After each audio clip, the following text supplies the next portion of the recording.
ओम नमः सिद्धेभ्यः। ओम नमः सिद्धेभ्यः। ओम नमः सिद्धेभ्यः। अहिंसा परमो धर्म की। आचार्य गुरुवर श्री कुंद कुंद भगवान की। आचार्य गुरुवर श्री ज्ञान सागर मुनि महाराज की। चलो परम पूज्य संत सुन आचार्य भगवान विद्यासागर जी महामणि राज्य की, आचार्य संघ की।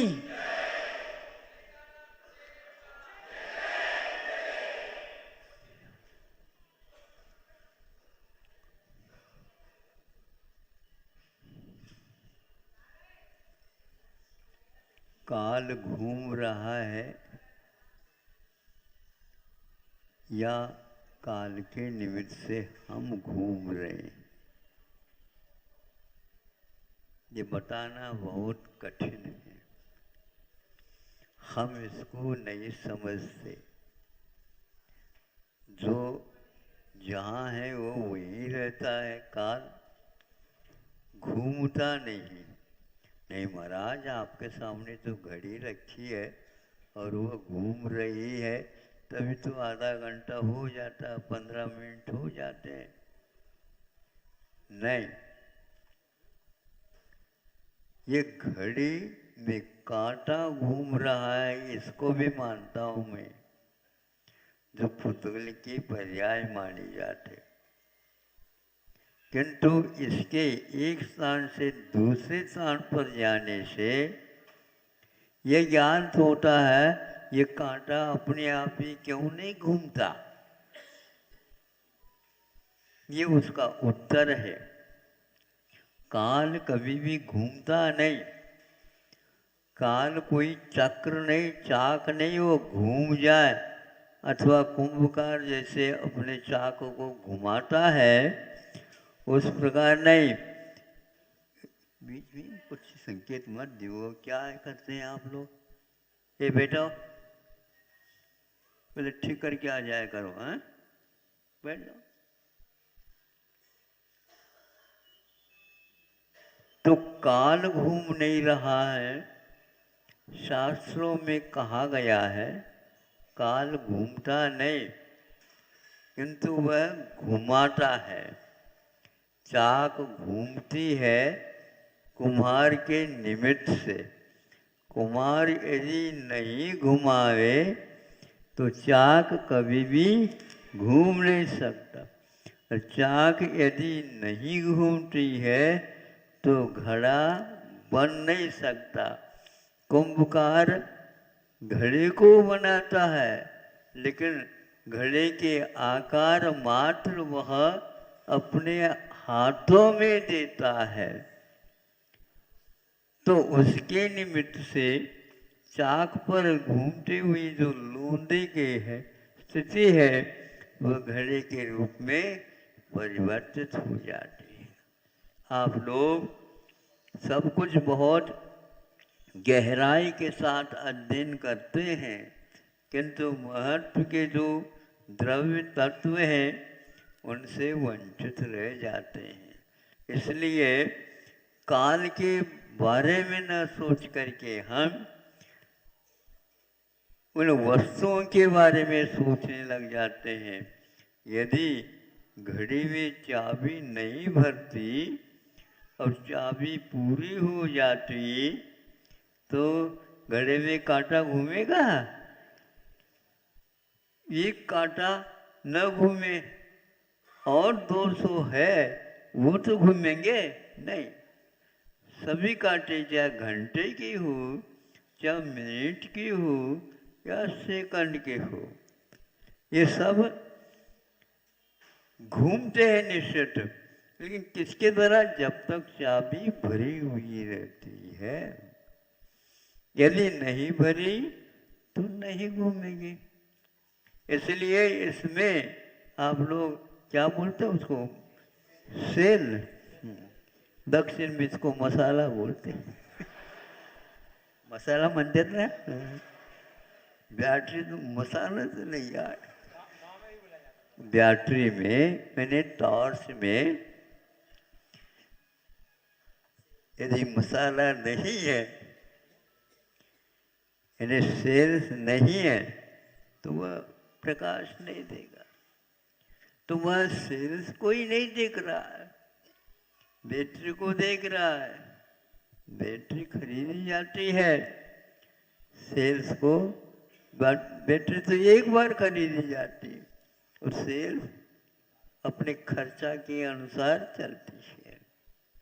इसलिए हमें सोचना है कि हम घूम क्यों रहे हैं, हमें घुमाने वाला कौन है। बच्चा मनोरंजन में आकर के खंबे रहते हैं ना घर में, नहीं समझे, उसको पकड़ करके घूमते हैं। मेले में जैसे झूले आते हैं ना, वैसे हुआ घूमता घूमता घूमता घूमता घूमता और एकदम हाथ छोड़ देता है और गिर जाता हो। नहीं है तो यूं यूं करता रहता है, फिर इसके उपरांत स्थिर होता है। किसने घुमाया? खंबे ने घुमाया। खंबा जहाँ है वहीं पर है और आप वहीं पर नहीं उसके चक्कर लगा रहे हैं। परिक्रमा लगाते तो बात अलग है, लेकिन आप इतने ऐसे पकड़ करके अपने आप को ऐसा छोड़ दिया। देखो कैसे छोड़ दिया, बिल्कुल हवा में हो गया वो। किंतु जब छोड़ता है खंबे को तब ज्ञात होता है ये हमारी वजह से ही हमें चोट लग गई, चक्कर आ गया। आपको कोई घुमाने वाला है तो वह कर्म है। ये परिवर्तन ये उसका स्वभाव है। कर्म स्थिर नहीं रह सकता, उसकी स्थिति के अनुसार वह काम करता रहता है। उसके ऊपर जिसका श्रद्धान होता है वह मुझे घुमा रहा है। आप तो घुमाते हो मुझे आपके साथ रहना ही नहीं, होता है ना। वकील लोग केस को और घुमा देते। वकील लोग केस को और घुमा, उनके हाथ में है वो।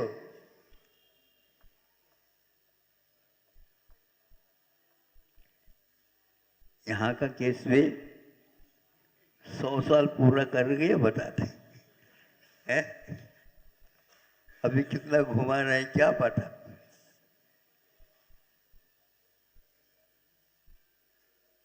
तो वो घुमाने वाला कर्म होता है, उस कर्म के अनुसार ही आपको आना जाना बैठना उठना आदि सब कुछ करना है।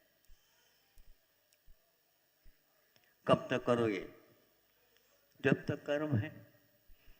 कर्म कब से आ रहा है ये आपको ध्यान में रखना चाहिए। कर्म अनादिकाल से है, यह गलत धारणा है ये काल से। हाँ, धारा प्रवाह से आ रहा ये बात अलग है। एक फिल्म आप यदि देखते हैं 3 घंटे लगते हैं, लेकिन वह 3 घंटे में एक ही फिल्म नहीं रहता, वो जोड़े हुए रहते हैं रील में, इसलिए वह अखंड देखने में आ जाता है।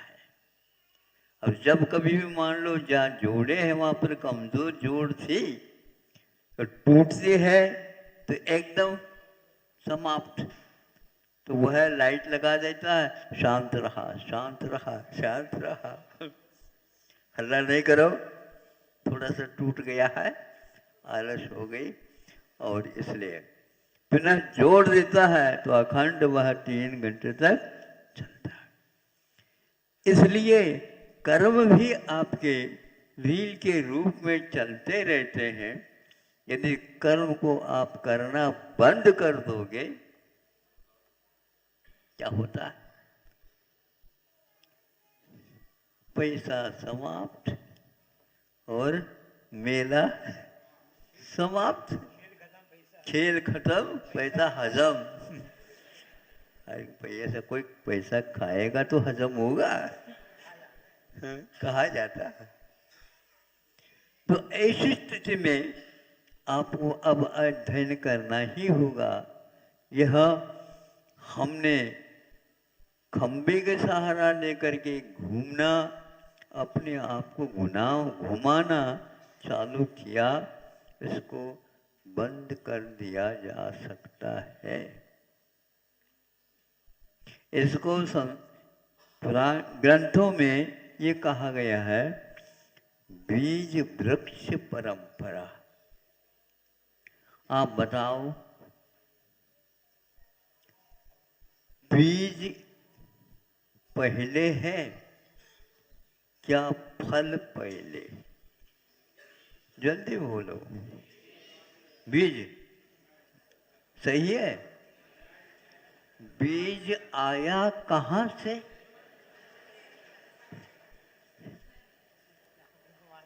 हाँ? नहीं, घुमा का दिया। सही प्रश्न है। बीज आया कहाँ से? फल में। फल आया कहाँ से? वृक्ष में बीज से। इसलिए फल भी अनादि से है, तो बीज भी अनादि से है। कर्म भी अनादि से है, तो जीवात्मा भी अनादि से है। कर्म के उदय में आत्मा को पुनः कर्म करना होता है, तो पुनः बंद हो जाता है। यह आ रहा है।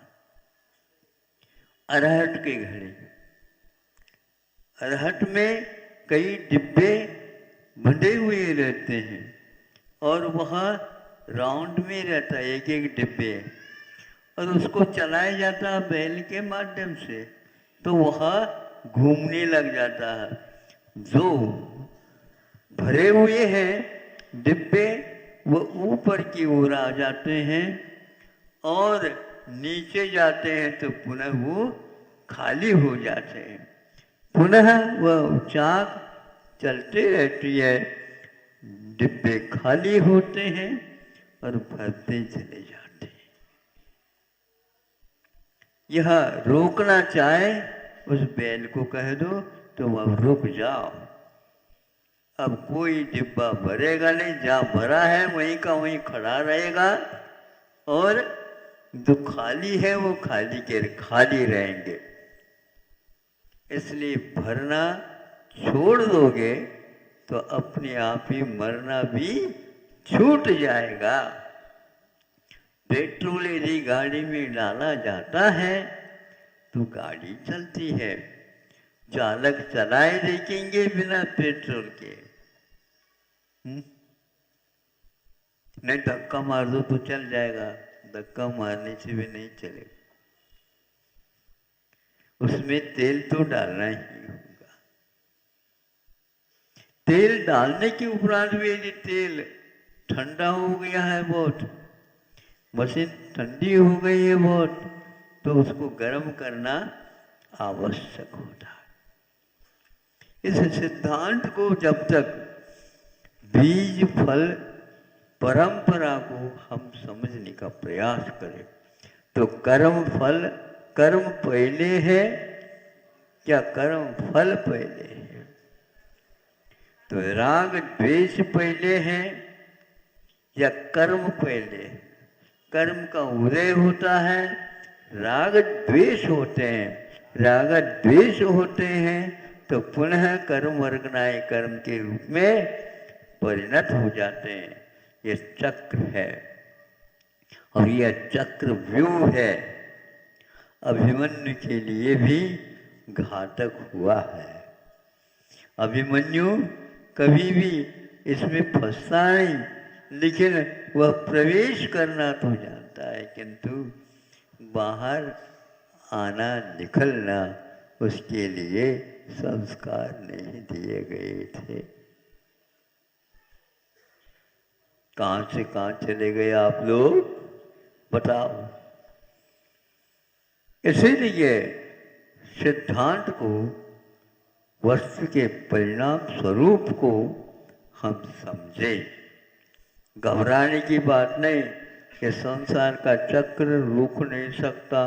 जो अनादिकाल से आ रहा है वह अनंत काल तक रहेगा। ये यदि आप धारणा बनाओगे, ये धारणा आपने क्यों बनाए बताओ? अपने आप बनाए बताए नहीं, हम गुरुओं के मुख से चीज कोई सुनी नहीं। सुनने के उपरांत भी उसके ऊपर विश्वास नहीं करने से ये फल मिलता है। समझ में तो आता नहीं और मानो मानो मानो ऐसा आप कह रहे हैं। अब हमें बता दो, आपके घर में दादाजी थे? हैं? दादाजी थे? अच्छा, किसने कहा ये दादाजी थे? पिताजी ने कहा। पिताजी को किसने कहा दादाजी थे? ये दादाजियों की संख्या कितनी है क्या पता?